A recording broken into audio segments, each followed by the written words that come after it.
Oknum TNI yang diduga menembak 3 polisi di Waikanan, Lampung mengungkapkan sejauh mana hubungannya dengan Kapolsek Negara Batin AKP Anumerta Lusianto. Pelaku Peltu Lubis mengenal baik AKP Lusianto. Ia selalu meminta izin Lusianto sebelum menggelar judi sabung ayam. Lusianto lantas berespon dengan memberikan kode aman ke Peltu Lubis.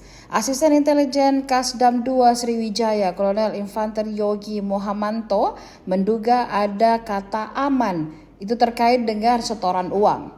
Menurutnya saat Peltu Lubis meminta izin menyelenggarakan gelanggang sabung ayam, Lusianto menjawab dengan silahkan, yang penting harus aman. Kata aman yang dimaksud adalah setoran uang, jadi mereka memang ada setoran uang, kata Yogi. Tidak hanya Lusianto, diduga aliran uang itu dibagikan kepada sejumlah oknum aparat. Kapesdam 2 Sriwijaya, Kolonel Infanteri Eko Syah Putra Siregar menyebut hal ini sudah berlangsung panjang, yakni selama setahun.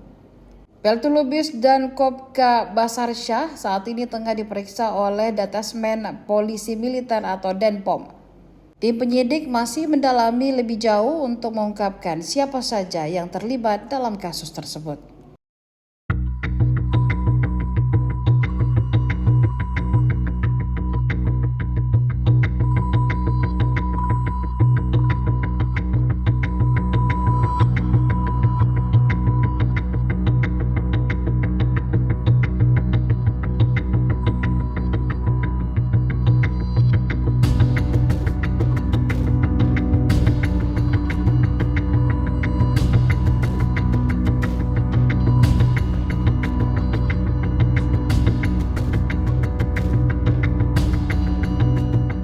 Download Tribun X sekarang, menghadirkan lokal menjadi Indonesia.